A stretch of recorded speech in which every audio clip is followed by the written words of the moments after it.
अस्सलाम वालेकुम सज्जनों ते बेलियो। लो जी बजुर्ग नहीं लभदे, मैं थोड़ी अज मुलाकात करा रहा चौधरी अब्दुल रहमान गुज्जर। ये रिटायर्ड टीचर होए जी मॉडल हाई स्कूल तो 1000 दे विच इन्हां दे शागिर्द है ते सारियां चीज़ां जिंदगी दे नाल ही है। ते मैं क्या बजुर्गां नूं मुलाकात करते हैं। अस्सलाम वालेकुम जी। वालेकुम सलाम जी। अच्छा चौर साहब सुनाओ पहले तबीयत सेहत किदा? अल्लाह का शुक्र है, बड़ी रहमत है रब ताला दी। चौर साहब ये दसो कि अपना पिछला जिला केड़ा सी जदों तुसी आए उजाड़ियां ते? जिला हुशियारपुर, तहसील गढ़शंकर। अच्छा जी, ते पिंड केड़ा सी उत्थे? मंजोट। मनजोट। हाँ जी। ठीक है, जदों उजाड़े पे बाबा जी तुसी किड्डे कि सीगे? मैं तकरीबन कोई 6 साल का सीगा। 6 सालां दा सी। ते किन्नी देर तुसी टीचिंग कीती है जी, पढ़ाया? मैं जी 1961 तो लैके 1996 तक। 1961 तो ला के 1996 तक। हाँ, रिटायरमेंट मेरी सी 2002 च। अच्छा जी। लेकिन मैं 6 साल पहले रिटायरमेंट ले ली सी, क्योंकि मेरी फिर तबीयत ही नहीं करती सी पढ़ाने नूं। जी मैं फिर रिटायरमेंट ले ली। रिटायरमेंट ले ली 6 साल पहले 54 साल की उम्र च। होना 60 सी रिटायर। अच्छा। 60 मेरे होने सी 2002 च। लेकिन मैं 54 च 31 मार्च 1996 मैं रिटायरमेंट ले ली। ठीक है जी। ते कोई गलबात सुनानी चाहोगे जी? किस किस्म की? कोई भी किसी किस्म की कोई जिंदगी का यादगार वाकया, कोई गलबात? जिंदगी तो सारी यादगारां नाल ही भरी पई है। हुण तुसीं पता नहीं किदां दा वाकया पुछना चाहते हाँ हाँ हाँ हाँ।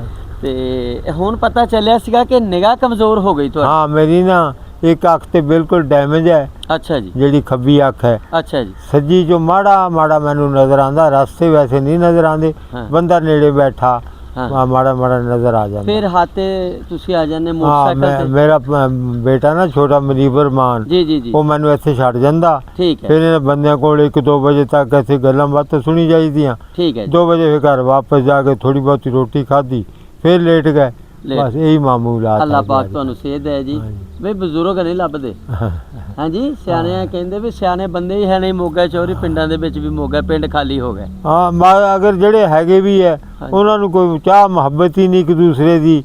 ਯਾਨੀ ਉਹ 6-6 ਮਹੀਨੇ ਬੰਦੇ ਇੱਕ ਦੂਜੇ ਨੂੰ ਮਿਲਦੇ ਹੀ ਨਹੀਂ ਹੈ। ਉਹ ਗੱਲਾਂ ਮੁੱਕ ਗਈਆਂ। ਬਿਮਾਰਾਂ ਦੀ ਖਬਰਗੀਰੀ ਨਹੀਂ ਕੋਈ ਕਰਦਾ। ਹਾਏ ਹਾਏ, ਹਾਲਾਂਕਿ ਉਹਨਾਂ ਦੀ ਤਮਾਰਦਾਰੀ ਕਰਨਾ ਕਿੱਡਾ ਵੱਡਾ ਸਵਾਬ ਮੈਂ ਹੈ। ਕਹਿੰਦਾ ਸ਼ਾਮ ਨੂੰ ਅਸੀਂ ਇੱਥੇ ਮਜਲਿਸਾਂ ਲੱਗਣੀਆਂ, ਹਰ ਬਰਾਦਰੀ ਦੇ ਬੰਦੇ ਇਕੱਠੇ ਹੋ ਕੇ ਬੈਠਣੇ, ਇੱਕ ਦੂਜੇ ਦੇ ਦੁੱਖ ਸੁੱਖ ਸ਼ਰੀਕ ਹੋਣਾ, ਸ਼ਰੀਕ ਹੋਣਾ। ਬੜੀ ਹਮਦਰਦੀ ਹੁੰਦੀ ਸੀ। ਹਮਦਰਦੀ। ਲੇਕਿਨ ਅੱਜ ਕੱਲ੍ਹ ਤਾਂ ਸੱਕੇ ਜਿਹੜੇ ਤਾਏ ਚਾਚਿਆਂ ਦੇ ਉਹ ਨਹੀਂ ਇੱਕ ਦੂਜੇ ਨੂੰ ਪੁੱਛਦੇ। ਇਹ ਕੀ ਹੋ ਗਿਆ ਜ਼ਮਾਨੇ ਨੂੰ? आदमी बस अपनी ज़रूरियात तो ख्वाहिशात ज़्यादा फंस गया।